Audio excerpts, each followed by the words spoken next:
Know that much may happen here, but above all, do not forget this. You may trust in me. We cradle each other's lives, and what threatens one of us threatens us both. And if you find you cannot trust me, trust in your training, trust in yourself. Never doubt what you have done. All your decisions have brought you to this point. The dark side of the Force leads to a great power. You are the master, and the Force is your servant, a tool to progress your goals, and the power you wield is on an unimaginable scale.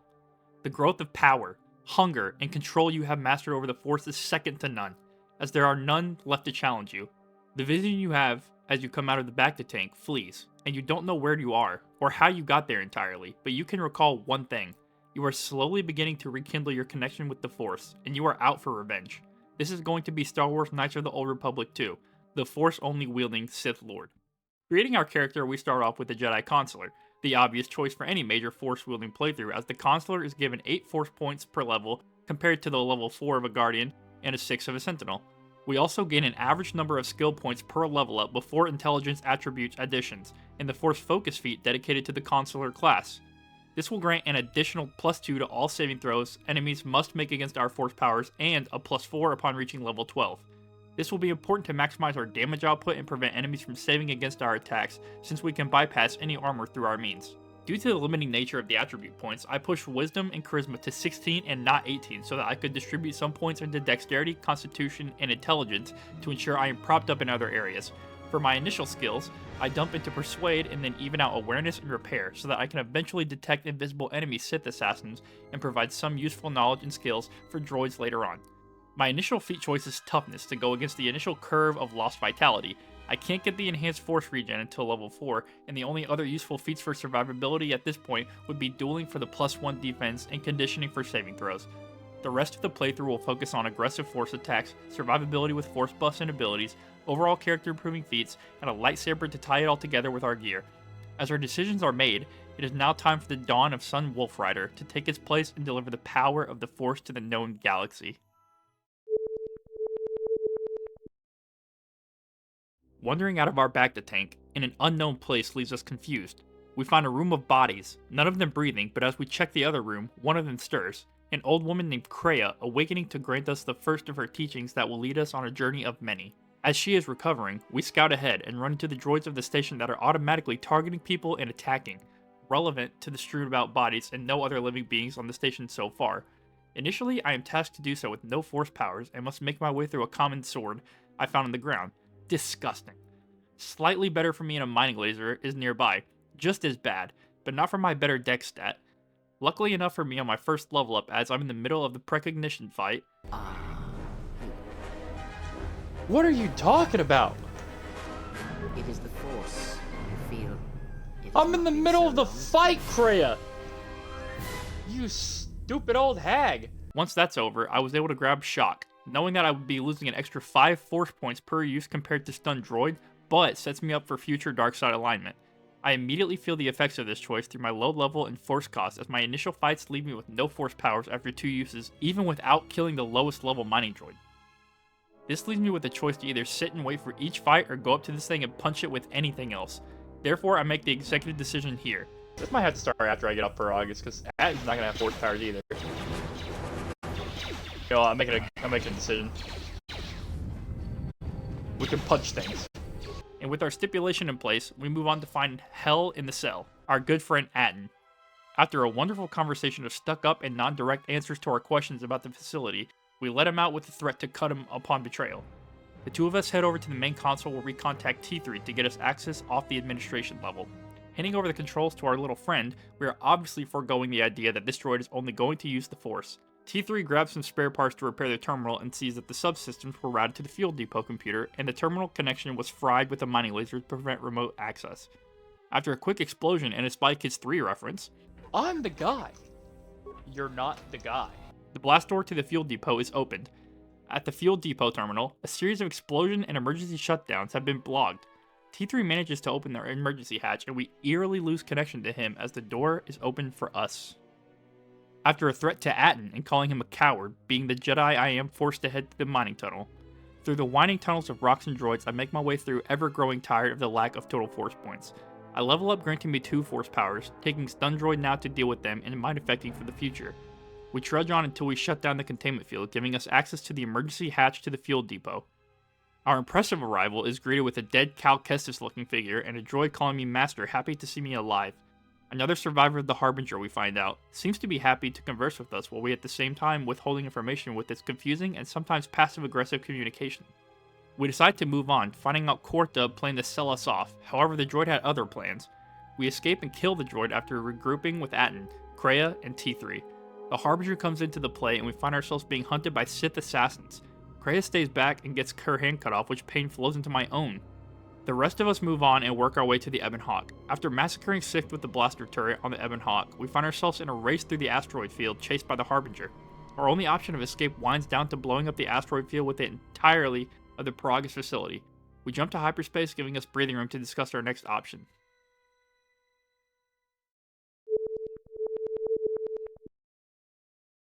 Kreia speaks to us about our newfound bond, fearing whether it works both ways, and we should be careful not to test that. Despite the warning, our new ability Force Chain grants us the ability to share Force power benefits. In a Force-only playthrough with 2 Jedi consoles linked with buffs, this will grant us great benefit for the future. As it stands, however, the Sith had surprised her, but our path takes us to Telos. With little in the way to change our plans, Kreia grants us a brief history of the world, following Malachor V and Revan's disappearance into the Outer Rim. Kreia remains cautious of Atton as she cannot read him. However, Atton sits in the cockpit meandering on about how Kreia treats him, his imprisonment, and some inquiring about a Jedi missing their lightsaber. Obi-Wan would never forgive us.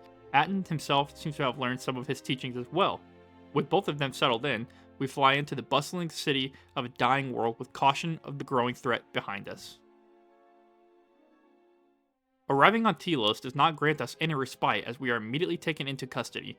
During our time in custody, we are threatened to be traded to the exchange by a man acting as a TSF agent. He believes himself to be stronger than what he dubs an old woman, a fool, and a broken Jedi.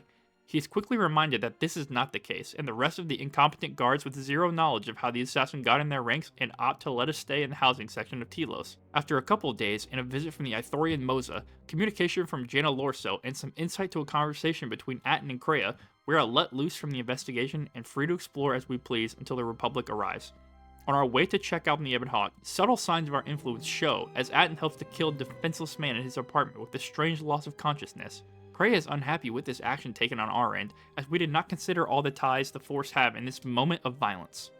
A quick visit to Jaina Lorso and the Zerka Corp, I am getting bombarded with requests at her behest. The Ithorians are wasting all of the money and resources, and Zerka has a plan to use the planet's own resources to fund the restoration project in the long run. With a generous offer of 250 credits to steal a droid intelligence from the Ithorians, we bump it up to 300 and make a deal. I visit the Ithorians to hear them out, but he's just whining about some other droid they either lost or was stolen due to their incompetence, so I will go where the money flows. Our arrival to the TSF station is greeted by the protocol droid who tells us the Ebon Hawk is no longer in the docking bay, but was transported down to the surface by an unknown requester. As we keep interacting with them, the TSF are even more incompetent than the Ithorians. Well, I guess we are taking matters into our own hands. Grabbing our gear from the lockers, it's time to go see what the droid is all about. On our way, however, the silent darkness takes hold of us, and our mind is sealed. Trapped in an underwater roar of force power that is silent and deafening all the same.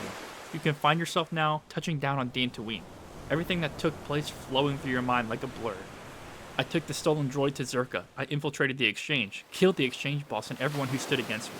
We flew down to the surface, got the Ebon Hawk back, crash-landed in the snowy region, met one of my old masters, Atris, and left for Dantooine, discovering that the Handmaiden joined my party.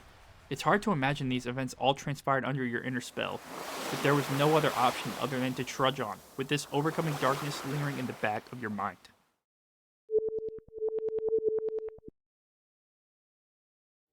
Landing ourselves on Dantooine, we meet the administrator Tarina Adair, and immediately get information that there is a Jedi Master here just by claiming we are looking for a Jedi. Real great secret you're keeping here, Administrator. He is headed toward the abandoned Jedi enclave that was supposedly wiped out completely by Malak, but still remains intact with some salvage and monsters. On our way to find him, some crystals in a cave catch my initial attention. Shocking through swarms of Kinrath and getting another level and night speed, rewards me with the opportunity to convince a mercenary to give us a Kinrath gland and let him die of natural causes. A lesson on the lasting impact we make as Jedi throughout the world by leaving impressions in the Force later, and we gain crystals left and right to upgrade our future lightsaber, but specifically a crystal that generates power in tune with our dark or light side energy. I wasted a little time with some mercenary groups, basically stripped this guy of all of his belongings, and find a group exiting the enclave in quite a hurry. They left one of their own, Joran, behind, but what he has in his backpack of loot they went in for, and they are too weak to take back what's theirs by going back in. A bunch of cowards. I marched right into the sublevel, greeted by the sight of what was once a mighty tree, reduced to an oversized bowl with brush. Through the many swarms of Lagrex we stave off, we find Durgar Chaser. The head technician's remains scatter as he starved to death in the conclave with no way out. Some more Lagrex later lead me to the library, where a Republic historian bows to me and provides information of some history on the downfall of the Jedi due to their own ignorance and arrogance. Something we have seen on our own somewhere else. Some insight on Revan and his trainings that potentially convinced him in the end the Jedi Masters and the light side were the right people to side with. Our fruitful conversation ends on the topic of our exile and what knowledge we seek to gain. The bodies behind him, not ones of those taken down by a scientist, urge that the capture of Master Vrook has taken place, hence the bodies and a struggle. Taking a quick glance around the room doesn't even reveal the Master, so I'm inclined to check the cave that I already went to and just so happens to be in this datapad. A pit stop on the way out, we killed Jorak as he tried to bluff us, so we ended up killing him and taking a lightsaber emitter and then storm our way through those groups of salvagers who think they can take on a dark Jedi consular with their stupid puny salvager brains. That's why they're out here scraping and not getting the big bucks. You're all gonna die in 2 shots. Oh my lord, you all just got eliminated. Back in the Kinrath cave, Vrook is looking like death keeled over in his cell with his old ass wrinkles, and the bounty hunters here don't take too kindly to my mindful suggestion to let him out. They're all going to meet the other end of my Force lightning, of course. Vrook being the crotchety old man, he disapproves of my methods, even though I technically tried to avoid it, but nope, a stubborn old asshole has to blame it all on me just like he did during my exile. With the Enclave at risk, however, he can set it aside so we can rush to the settlement's aid. We don't make it too far out of the cave before encountering Azkul, the leader of the Mercs. He doesn't look too friendly, so we play 5D chess and decide to side with him because he offered me a bit of money. Unfortunately, the settlers don't know that I am able to reduce their defenses so that the mercenaries can take the front lines and infiltrate the Enclave with minimal resistance. A lot of them still die though, so they kinda suck. Nonetheless, their sacrifice means nothing to me. Only that they were used so that I may have a one-on-one encounter with my old master Vrook. This old man has nothing to say until I'm dominating him through force chokes. Kreia chimes in, denoting his form is an aggressive one, and we can essentially tire him out by going on the defensive. I honestly ignore this for the most part and just run it down mid trying to force choke him into submission. He tells that his form can only be performed after years of study by a Jedi Master, to which I cast a downward glance in his direction, as I will study this power, use this power, and enhance this power so that I may overthrow the existing Jedi Masters and bring about my own power. And so we continue our battle, and throughout my failed attempts to force choke him and shock him to submission, I die, over and over and over and over again. One life by another, falling to this old man, this shell of a Jedi Master, this bald-headed dirtbag that, let's be honest, no one liked in the first game, and even light-sided Jedis might have a crack in their determination to the light and take a crack at this crony. So through these many attempts and tribulations, I make the executive decision. I am not going to change a single thing about the way I am approaching this, and I am going to just level up and come back to end him. So we head to Nar Shaddaa to lose ourselves in the buzz of the city. While we make what I would call a tactical retreat to recoup our strength, we are met with an unusual feeling on the Ebon Hawk. We have picked up an intruder and the rest of the crew is missing. Without words exchanged, we engage in combat, and as I overwhelm her with my dark energy, she pledges herself to me. Once passed out, Atton tells us she is a Miralaka, and that their planet has completely disappeared. With disapproval from Handmaiden, she will stay aboard as we travel to Nar Shaddaa. Before jumping, she stirs and speaks with us. She reveals she is a servant to another Dark Master, and she felt us through the Force. Her master is much knowing, and as our power grew, he felt a disturbance, but not one of a living thing. She realizes that our power is different than normal, and we have a special way the Force moves around us. However, we are not prepared to face her master, and we will continue to travel on. Kreia attempts to dissect our choice of keeping the Master Sith apprentice in our care. Then she prods us with congratulations that we haven't attempted to get Visas out of her robe. With that needless interjection, she moves on to give us the awareness to listen to things going on through the ship, and garners a nice upgrade to our maximum force. Now done with things on the ship, we head on to Nar Shaddaa. Before reaching our destination, a floating orb takes up command of a group of bounty hunters, pinning them to follow us, but nothing more for the time being. On the planet's surface, we find the masses of people creating an area so alive with the Force through living things, but dead to it as the mass amount deafens those who come. Kreia provides the insight that anything you wish you will find most likely come to you in this whirlwind. We direct our search for the Jedi Zez Kyle and head out. I piss off some exchange thugs and they meet the end of their lives due to lightning from my fingertips. Great way to announce your arrival on the planet, pissing off the exchange. You're speaking to the locals, we see a strange woman asking about our intentions on the planet. However, we are out of earshot with bigger goals on our mind. We question a bounty hunter Trandoshan named Vosk. He gives us a rundown of the fragile bounty hunting scene these days and the weakness of the bounty hunters guild. As of now, it is best for us to keep our head low and our ears pricked up as they are hunting for Jedi on this system. Information we could find very useful. Our next stop is the entertainment district as a couple of danger twins stalk us. There's not really much to worry about, however, there's not much of a note here besides the potential avenue of finding a dancer for Vaga, a crime lord on this planet with nothing but lowly Pazak players and bars come to see around. We make our way to the refugee sector, where we have heard the exchange hold themselves up. The many refugees here have all sorts of issues. Health troubles. You should kill yourself. I suppose. Well executed. Trapped on Nar Shaddaa, but one refugee in particular, a woman named Nada, has direct trouble with the exchange. If there's one way to make our presence known to a hidden Jedi, it would be starting trouble with them. After failed negotiations with the Sirocco thugs to storm the exchange together, I decide to approach Sokwesh directly myself. He won't listen to my attempts to lie that the thugs are planning an attack on the exchange, but offers me a chance to get the credits from Nada. However, before deciding anything, our ship is overcome by the members of the Red Eclipse, and they are not very happy that we took their landing pad unannounced. As territorial as a bear in their den, we are seen as threatening to claim their territory. Our hand is forced to battle them on the dock toward the Ebon Hawk, lightning flashing through the cityscape. Cutting through the rest of the crew that inhabits the ship, we find ourselves in a discussion with the leader near the crock pit. After he recognizes my battle prowess and an offer to work for me, their only use as slavers forces my hand because, I'm not just gonna let a slaver go. I might be evil, but I'm not evil. And that ends the Red Eclipse for good. Following this, Visas and Handmaiden decide to catfight, with Visas revealing that even though she is blind, she is able to see and feel the movements and past traumas of the Handmaiden. Handmaiden, upon Visas' request, describes us to her. A man, selfish, turned on, poison invaded my heart as the galaxy has shunned my very existence.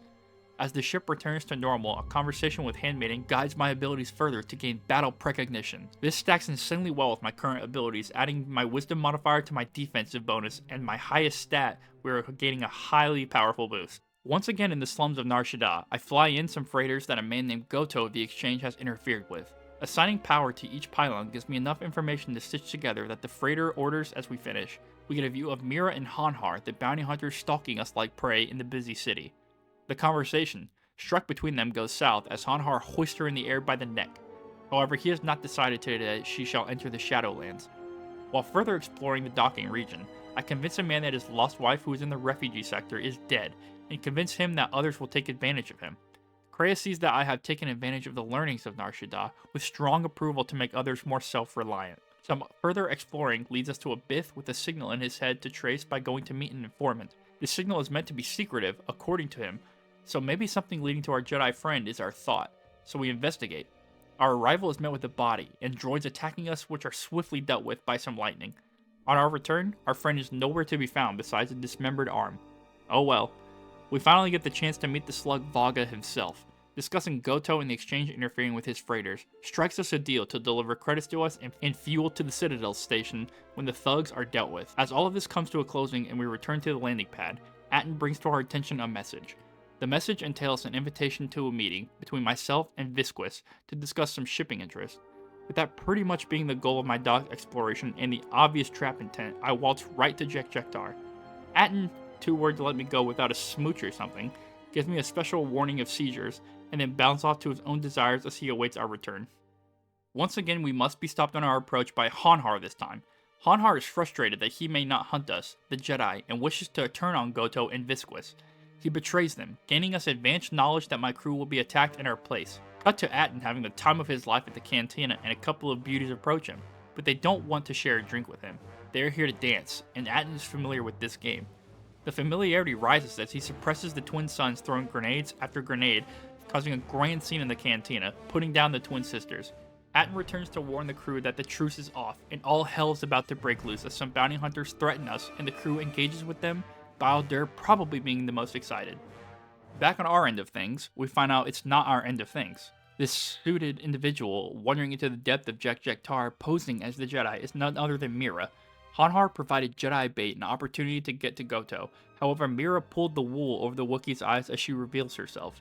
After finding out that Hanhar and Visquis reached an agreement with Vaga to strike back at Goto and collect a chunk of change, she is dealt with while hiding information on where we are. As she is passing out, our POV changes to the Jedi Master Zez Kai pondering our actions as we have committed actions for and against the exchange. He has sent Mira in our stead as we have successfully drawn him out. Our path is set clear as he goes to save her, and we are given the ultimatum that our answers and revenge rest on her rescue.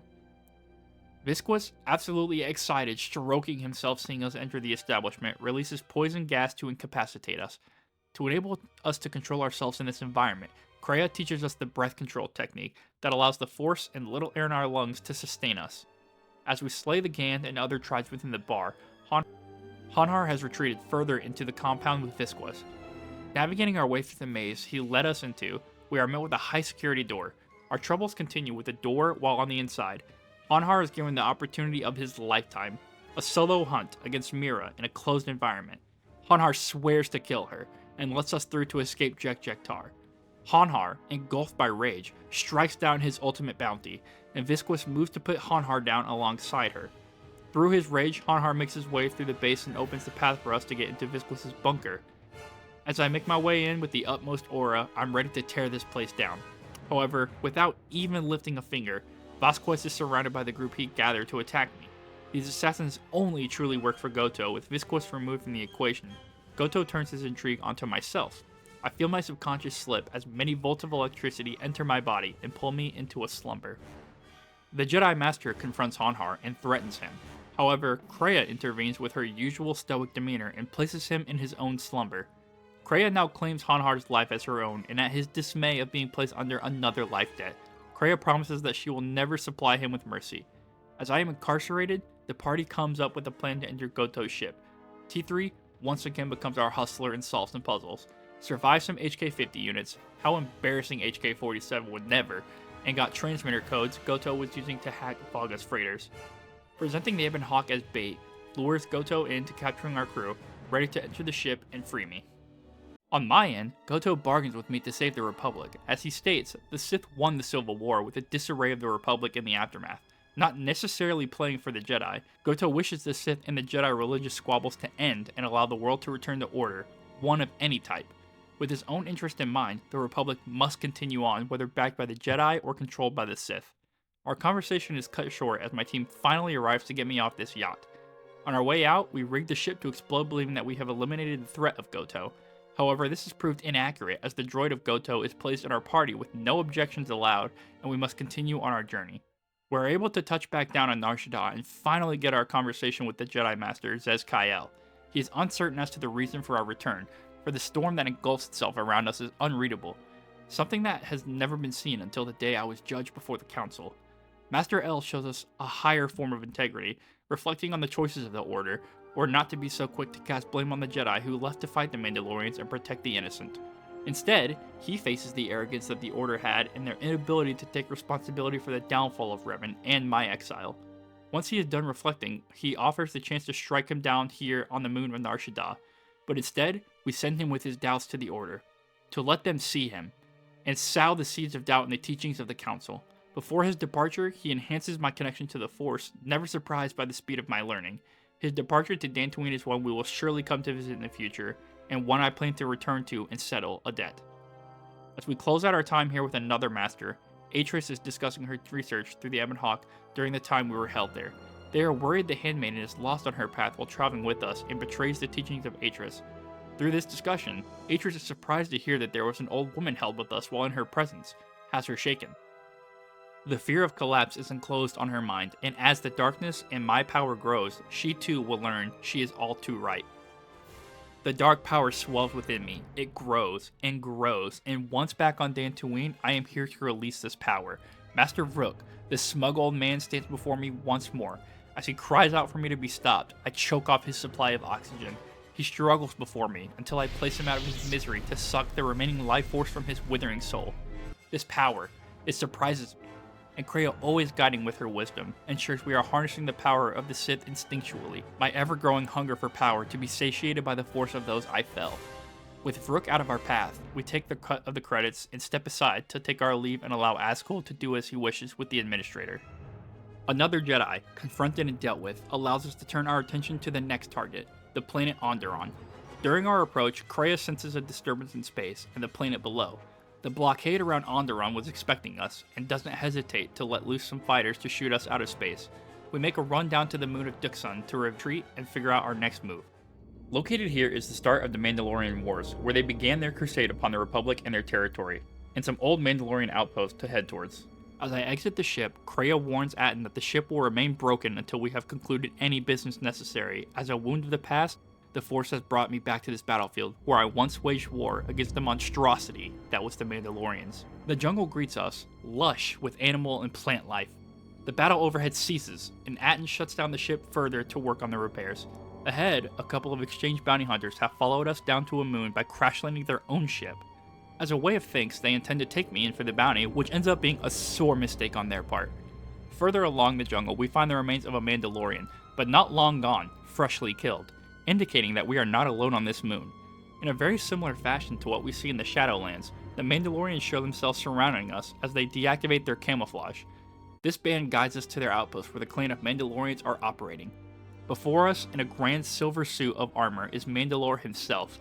Without skipping a beat as to who I am or why a space battle occurred, he offers us transport to Isis, but only if we can prove ourselves. He offers little guidance on other than a cache with some demolitions to explore, so we must figure out our own method to make this Mandalorian respect us. With the opportunity to free roam the camp and the moon, we make our way around and get acquainted. We fight around a bit in the battle circle, choke another guy in the battle circle, get my ass beat in the battle circle, watch a guy blow some shit up that looked important, fix the shit he blew up, kill this guy from earlier in the name of honor, and that's just all about before lunch. With a little intuition, guidance from Kreia of course, and opportunity, I gain the ability to trick beast minds. Back to our respect montage. I tell Kumas I won't save him, then do anyway cause dark side points and respect baby, find a big ol' monster, kill said big ol' monster, report my findings, return a partial phase pulse converter, report how weak Kumas is, set off on the demolitions at the cache, kill the monster drawn by the explosion, destroy the battalion of droids in the cache, loot the cache, kill a group of scouts, get some info on Colonel Tobin and General Vaklu, reprogram a computer core, report to Mandalore, report that the repairs are completed, and we can finally prepare to head out.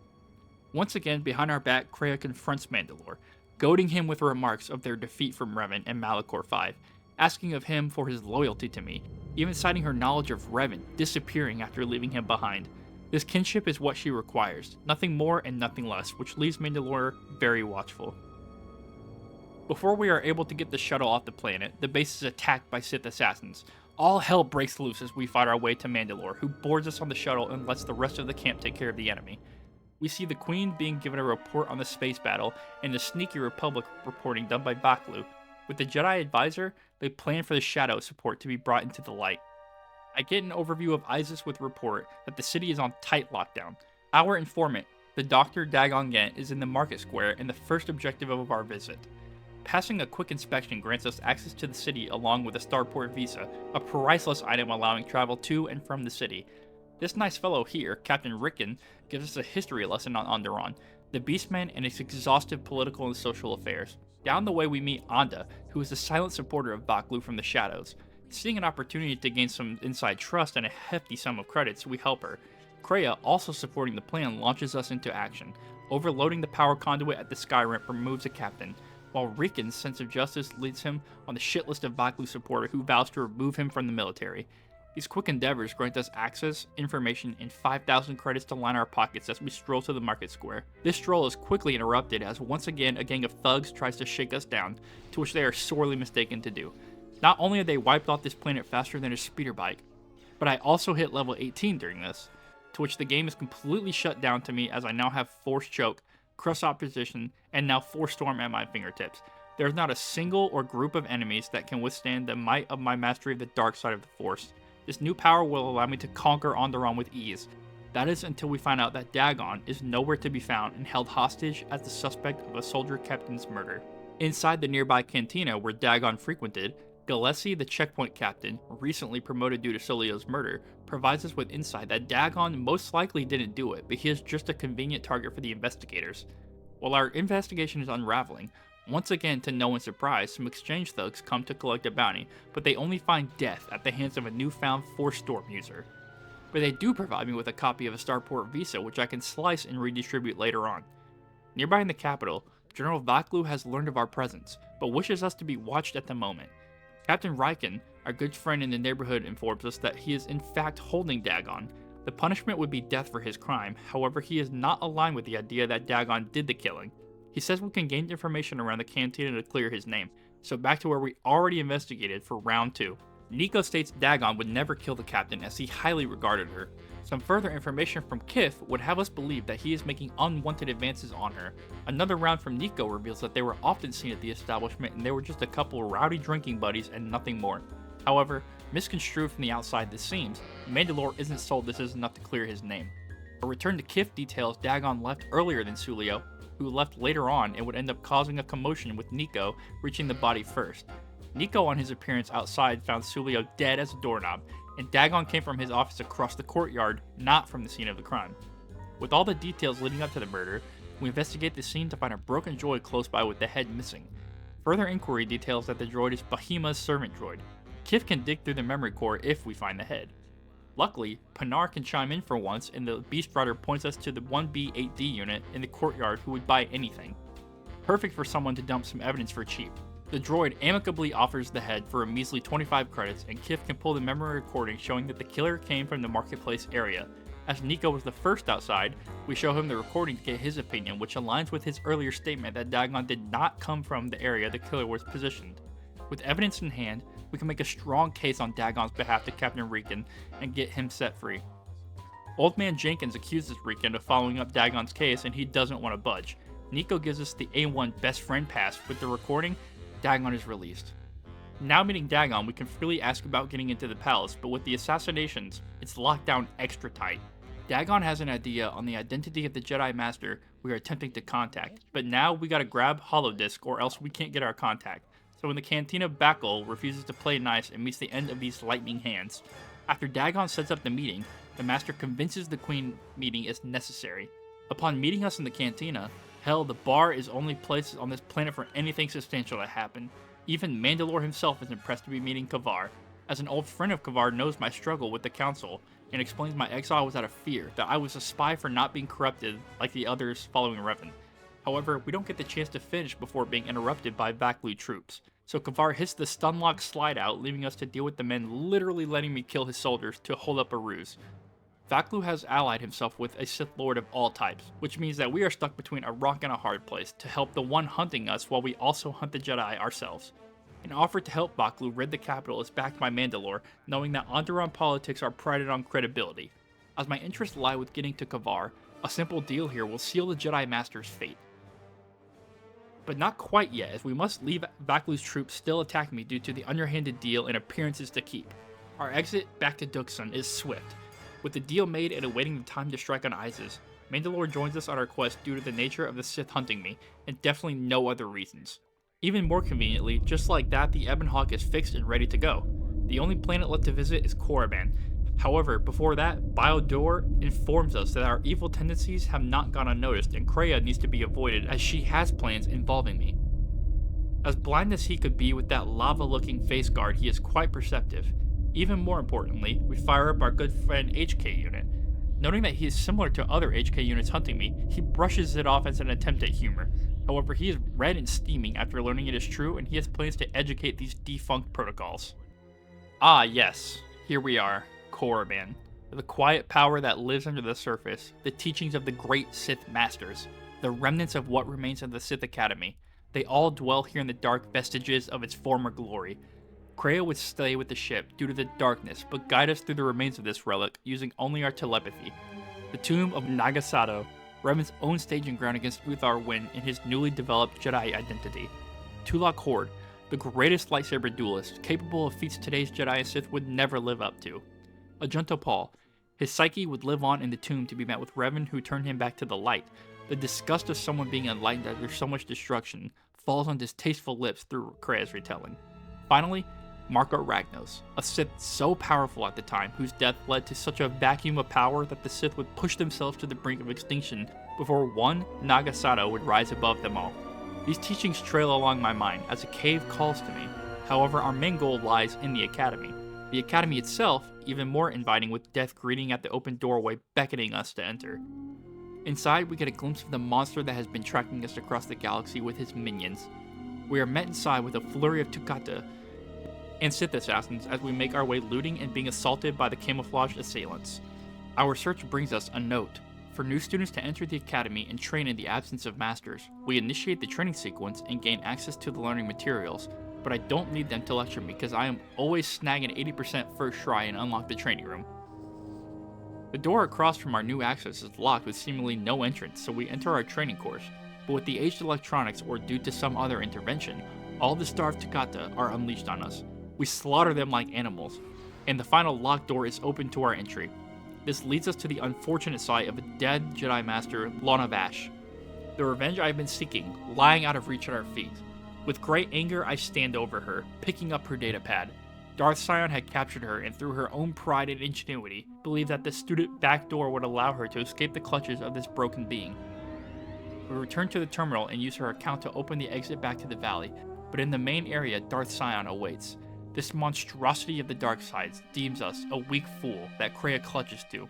Ironic, as he clutches to the wish to see her dead and derives all sense of self to prove his worth as the first apprentice and become the master. And although these boys thought they could jump me, I sent their asses back to the Shadow Realm in this valley, and we make our escape as part of Kreia's guidance, Sion uttering the words of a fitful child to break her spirit through us. In lieu of what transpired, hiding out in the cave provides us with an opportunity to shelter ourselves. The animals of this cave providing a granted experience necessary to hit level 20 and gain Crush Opposition 2, becoming the greatest single DPS force power I can muster. In due time as well, as we come upon an ancient tomb coursing with power. I alone must enter as this power calls to me. Inside this relic, I come face to face with my past, Malak, but not Darth Malak. The Malak I knew, who inspired us to join forces with him in Revan. He directly calls to me, for my strength passes through the halls of the Masters. Inevitably, despite the Master's recommendation, I join them to fight alongside and against the strongest, an opportunity to test and grow my own strength. And while this is appreciated, my decision to remain secretive in my motives garners a battle between myself and the present Jedi. Though being overwhelmed, I manage to stay in consciousness as the assailants disappear. I call to Kreia, feeling our present bond, but she remains in silence, leaving me to trudge on alone. Further in, I travel to come upon the lost datapad of a previous entrant. A breeding ground of Chirac seems to have mutilated this one and many others along, but they were weak. Mindless monsters stand no chance to the darkness I draw from this place, eliminating them as if crushing bugs beneath my boot. I pass with ease to come upon a squad of Republic troops, reporting to me the detail of Mandalorians and mines that lay ahead. Here in the heart of Dxun, with half our men lost, enemies ready to rain down on us, I made the decision to tread on. Taking these troops ahead, many losing their life. What else was I to do? This was a war, and we were here to end it. Lives must be lost, blood must be shed, and in the end, we were to be victorious. With this determination, I command the team once again, as I did in my past, to move forward and overwhelm the Mandalorian savages with our numbers and persistence. The dust settles, and I move forward, coming across a group of dead Jedi in the wake of the death I just left behind me. The datapad details the thoughts of Nebulish, who in a state of panic left one of his companions to die to the Chirac and the other to his own lightsaber in a state of madness. This bodes for my future that I need to leave before succumbing to the madness here, myself. Which brings me directly face to face with Kreia, not back on the Ebon Hawk. Knowing of my trial in this temple, she promises to lead me through this trial. Atton shows up behind me assaulting Kreia's integrity that she is a dark Jedi. He believes he acts to protect me from her, as Bio-Dur also joins the crowd, refusing to let this slide as Kreia waves a lightsaber in Atton's direction. Even T3 finds disgust in this. As many stand before her, Kreia demands I choose a side, which I can back with the knowledge that she is using me for her own goals. She scoffs as I am no better myself who found a second chance with the Force. I pass this off as I take my chance to relieve myself of her influence as we attack her, and she is struck down in the vision, like all the others, subsides. If facing a confrontation with Kreia and the crew wasn't impactful enough, we have the chance to come face to face with Revan himself, our leader, our comrade, and a shell of our former self who once followed in his stead. Without a word from the masked Sith, he pounces on us, showing us the true power that he once wielded as the Dark Lord of the Sith.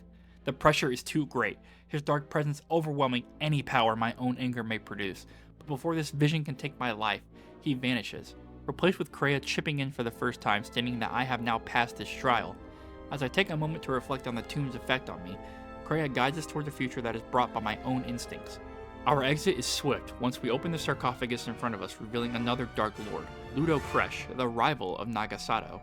Perhaps the reason he is to be hidden in a tomb in the cave, while Sato resides on the open terrain of Korriban to be revered, or perhaps his darkness ran so deep, this temple was necessary to contain his influence. Much to ponder as we return to the ship and find that Tobin has contacted us and our return to Onderon is necessary. Prior to our arrival, an insight of the exile of the handmaiden displays her sister's distaste for her. The resemblance to her mother, the passion she holds, all meant to drive towards her exile and the disdain from the Achani sect. Back on the local side of things, HK now makes his rounds of the ship. Although he believes he should know T3, he is more interested in the nav computer being locked down by voice, and the only one who handles it is T3. As HK inquires about this and attempts to investigate, T3 stuns him, to which we have no knowledge of the reason. On to more pressing matters. Handmaiden, why do you have to come to this meeting with your tits out like that? Look at Kreia and Visas. They can compose themselves to dignity while we plan an assault. Get it together. Tobin has offered us passage to meet him on Isis, as Onderon has been plunged into utter chaos and civil war. A quick call from our base indicates that the war goes well. However, we must be tasked with the assault on the merchant quarter in the royal palace and handle the Sith enemies. So what are they even doing on their end? And to top it off, I have to break off another squad to deal with the Sith Lord's tomb because everything must be my task today, huh? Up to take on the Sith tomb is Visas, accompanied by Hanhar and HK. As Kreia puts it, Not the most subtle choice. as it's meant to be.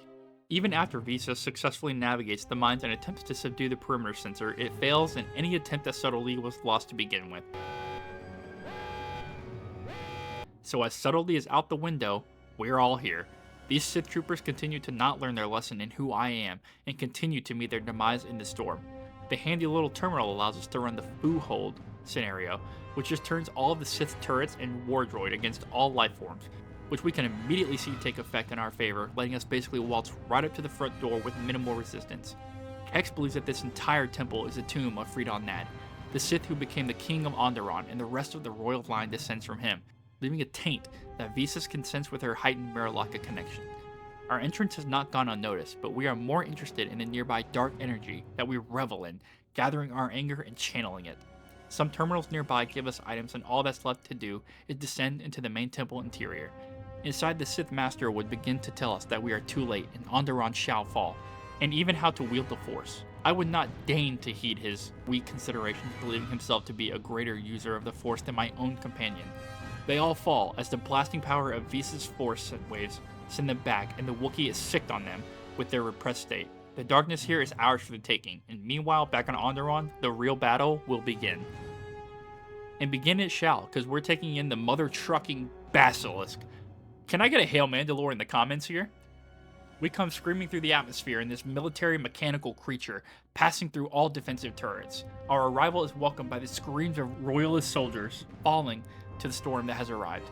Colonel Tobin and the General greet me themselves, preparing to weaken the Sith, sending them to a head-on assault as we take on the Skyram. Our rendezvous is set for the palace and we set off. With minimal effort, we claw our way up the ramp, devastating any defenses and soldiers along the way, my anger swelling as I come closer to a final contact with Master Kavar. Our job once in the capital is to disable the security terminals and infiltrate the Queen. Easy enough.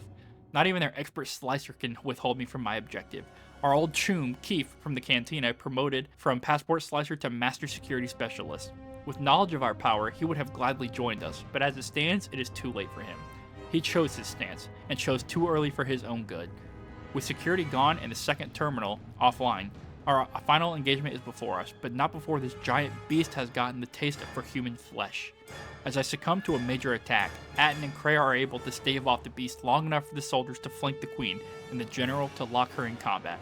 The uproar grants me my meeting with Kavar on the battlefield this time, understanding that it was important to understand me as I was exiled. Instead, I was left to seek revenge. Kavar, with no knowledge of Atris on Telos, refuses to grant us any wisdom that he actually does have. However, he is willing to talk with the former student and give answers as to why I was more important than the other Jedi from the war. I was the student that returned, and returned dead to the Force. Cut off and hollow, my empty shell that I was able to walk about and carry was not easy for them to face, to believe it could be so. With my prior connection running so deep in the depth that I have fallen now, Kavar could not have foreseen this. And now it comes time for us to end this. Kreia, in the heat of battle, shares her dissection of Kavar's technique, pointing out the point to exploit his open weakness to the Force. As the battle pushes me to the edge, one final dig into the darkness will drive me to drain the Master of his power, ending yet another one who would cast me out. In the aftermath, Vaklu's men gun down the Queen, and his reign is guaranteed.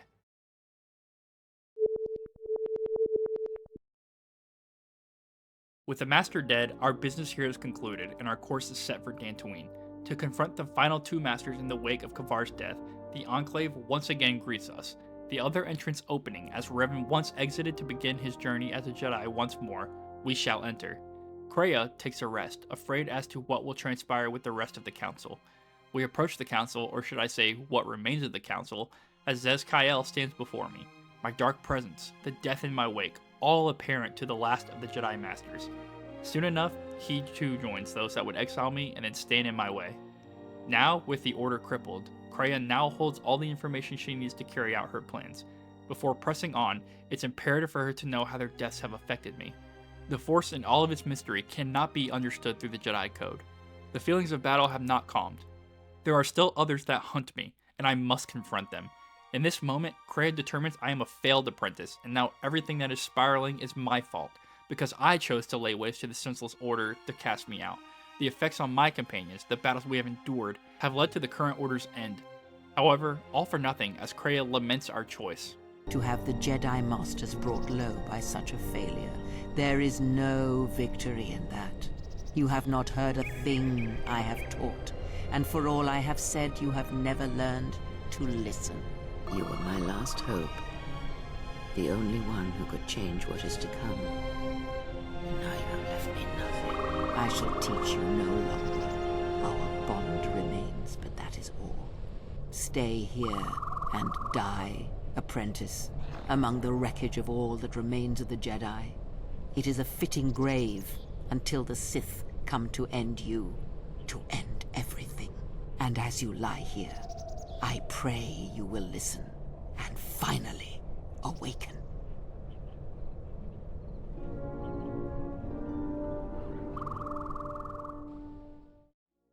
As we lie in slumber, Kreia, though a lie, instructs Handmaiden to escort her to Atris. Post their departure, we awaken swallowed in anger, hatred, and betrayal, expressing this anger in our newfound power to crush those who would stand in our way. Back on the ship, Atton is injured, the Handmaiden is gone, and with Kreia to deliver her to Atris, falling right into her plans. Our objective is clear, we follow. En route, I prompt Visas if she is aware of my intentions. She opposes, her will is her own, and she would lay down her life in my stead. Has my influence caused this? Unsure, there needs to be a reason she prods. My connections through the Force, they truly seem to influence the actions, but Visas would still deny.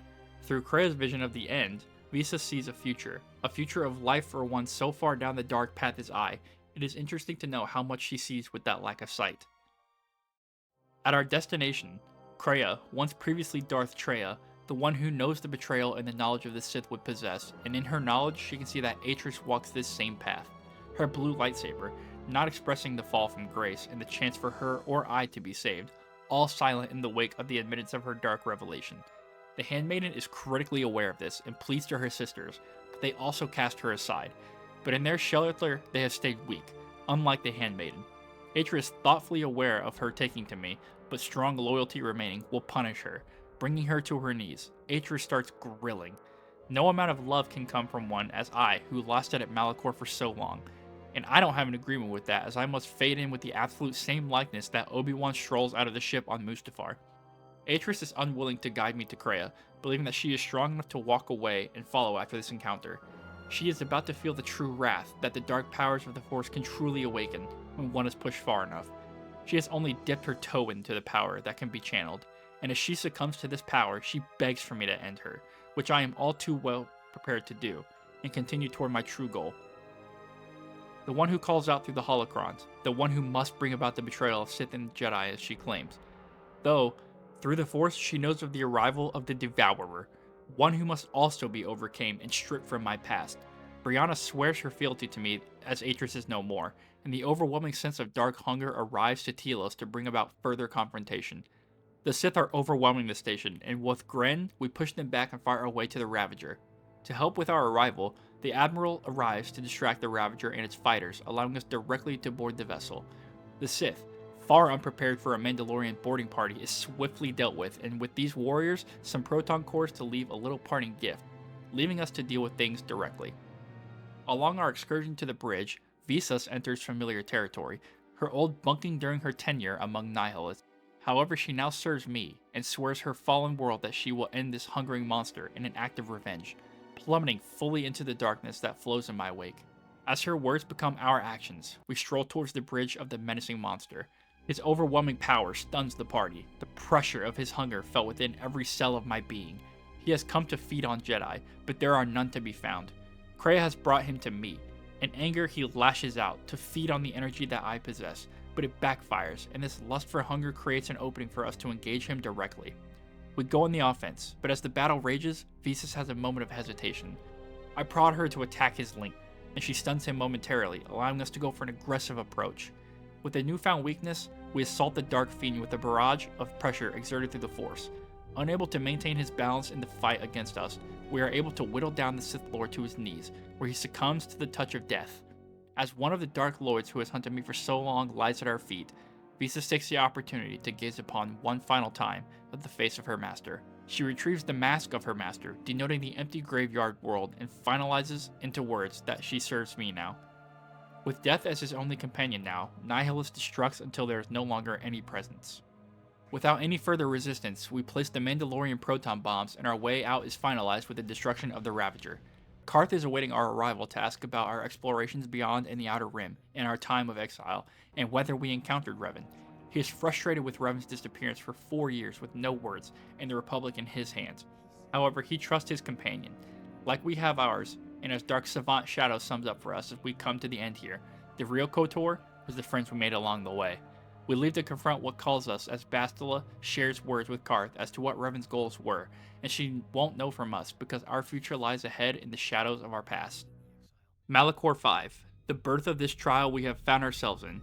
Kreia and Sion, once again in the place of Sion's own betrayal, now plotting for my own arrival. The dark planet greets me with the grotesque beast of this land, crushed as easily as one would crush a petal in their hand. These weaklings falling as the Alpha comes to contest with myself. No better than the rest. With greater size and nothing more to compensate, the mindless beast would be crushed under the boot of my heel. Only another obstacle on my way to my true opponent. My arrival to the Academy on Malachor is one of respect. The Sith respect power above all else, and I am here to prove who the most powerful one of us all is. Behind my devastating approach to the Academy, Bio-Dur's remote activates like a sleeper agent. In the event the remote came back to Malachor, then the Sith were in fact based on Malachor and we came to battle them. Bio-Dur instructs the remote once again to activate the mass shadow generator, a machine capable of drawing in mass to create gravity anomalies of destruction, and finally finish Malachor, undoing the damage incurred from Bio-Dur's original use of the weapon under Revan and myself. The clever remote manages to avoid the Storm Beast long enough and power on all 4 generators. Bio-Dur provides one last command to ensure that the General, myself, can escape and give the command to destroy Malachor, or else there will be another rise of darkness from this place. However, it will not end here, for Goto assumed there would be this hidden command. The droid Goto would not allow Malachor to be destroyed, as in his eyes, the galaxy needs the Sith and the Jedi to exist. The presence of both pillars stabilizes the galaxy in a way that breeds a single-minded anarchy. To see whether this request will be seen, Goto awaits his command alongside Remote. Just as the Sith respects Sion and myself outside, Sion himself acknowledges that my power is commanding.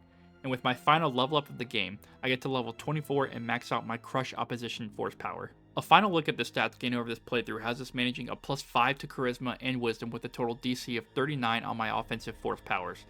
A +3 for Constitution and Dexterity provide me a healthy amount of survivability for what is to come at the end here, and my overall force points are spiked after taking every dark type opportunity to grow my connection to the Force. We equipped the lightsaber along the way with my character crystal, not upgraded for a while, so not reaching its peak potential, but with a pure Kunda lens for additional blaster deflection and an expert fencing emitter for a +2 defense bonus, we made it here. Not a lot of focus was put into building a complete lightsaber here because, to be honest, I was already powerful enough. And this power carries me into the chamber of the next Dark Lord, Darth Sion himself, his anger holding himself, threatening me to end me, angry that she would choose me to be her apprentice over him. His own claims that he is stronger than any apprentice outside of Revan. As he attempts to lash out, his rotted flesh becomes a grape to be squished between my fingers repeatedly until near death. His regeneration, however, allows him to exist in this dark infused world in an unkillable state. I remain unfazed on the ruthless offensive. Through our battle, his motto remains that he cannot be killed, but I see the cracks. I was chosen for my willingness to lose the Force and come back. Sion refuses, holding himself together by a thread with the Force, the thing that Kreia despises the most. He refuses to let go, believing that he will be sparing me a broken will as his own corrodes. Once more to his knees, he now wallows. I only offer the darkness at the end of the tunnel. Unable to channel the defeat, unable to cope with the loss, he struggles with his identity. His entire identity wrapped around the idea of the Force. I force the acknowledgement that Sion himself is everything that Kreia hates, that Sion must acknowledge her use defines her hate, and that despite his power, he was defeated by me, and she chose me.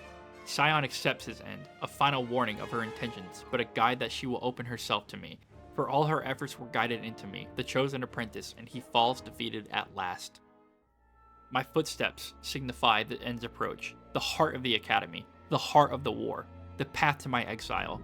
The questions arise, the journey, the Sith, the Jedi. She must answer for it all, and she remains the ever-stoic teacher to provide answers here at the final confrontation.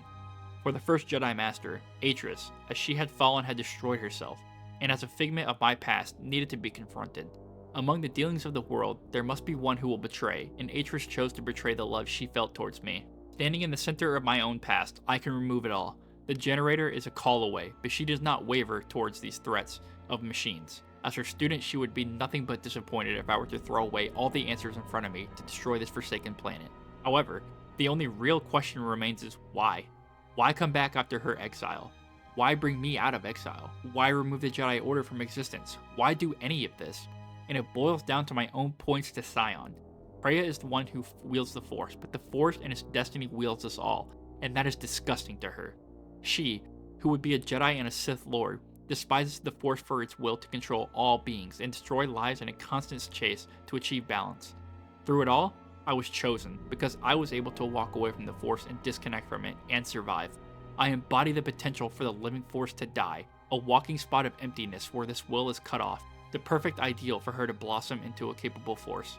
And now, all that's left is for me to kill her, for if not, she will kill me. As long as one of us dies, then none shall have been for nothing but mindless violence. I bid her death as I reach my hand out to crush the life from the Elder's body. I steel myself to prevent any returning damage as she is able to pull herself out of the grasp alive. However, she is met with the living death of the Force repeatedly. We continue this cycle, raising her in my grasp, clenching her between the mass of power that she despises. Falling, I ask if she is ready for what is to come. She provokingly states that she is already a corpse, and her death will complete the circle.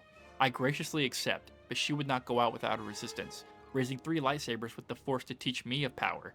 As she would attempt to overwhelm me with a barrage of purple sabers, I tactically retreat to gather myself. I space myself to break her focus, and she can only manage to bring 1 saber at a time to me, and I use her weakness to strike back. One by one, I eliminate the lightsabers, force her to bring 1 saber to me outside of her will. A second saber falls, and she has broken line of sight with the final saber, leaving her defenseless. My advantage rises as I crush the final bits of her spirit until she admits I am the greatest Force user to ever be trained by her, even greater than Revan at his Jedi Prime. Through the energies channeled through Malachor, Kreia would let the future be told before her departure. The Republic shall fall, maybe to me, or not, but it shall fall. Telos shall recover under Zerka's control, but it will be protected and its defenses bolstered. The Dantooine Council will remain in ruins, with only nomads to graze the lands. To no one's surprise, Nar Shaddaa remains a festering planet of people. On Onderon, General Vaklu will have a short reign, but the planet will retain independence after its fall. The planet will be known for its own culture and the stalwart stand it took against those who would come during the Sith and the Mandalorian Wars. Korriban will remain a dark splotch in the galaxy, spawning evil and forgotten by the Sith for a time. But in the end, they will return as Revan intended. The future, clear to me. It is time to cast out this wretch who has reached the end of her usefulness to me now. I cast her into the depths of Malachor, and let the energies of this past swallow her, as I remain the final power of this galaxy to watch over the coming future. And that's the story of how Son Wolfrider became the greatest Sith Lord of all time. Thank you guys for watching so much, and if you enjoyed it, I think you should subscribe, because I love Star Wars, you love Star Wars, I love KOTOR, you obviously love KOTOR, you just sat through this whole video. And that's about it. Just subscribe. Catch me next time. You can find me on Twitch, where I stream at LogiMan8, or soon to be something different, as well as this channel. That's a little bit of hinting news coming in the future. So if you're here at the end of this video, hey, you get a little bit of a sneak peek at what's to come for this channel and the stream in the future. It's gonna be a little bit of a rebrand. So wait for that. Check it out. If you're new here, it's gonna change a little bit. If you've been here, look forward to that. And just catch you all later. Remember, man is lost, but the same man can get lost in the sauce. Have a wonderful rest of your day. Peace.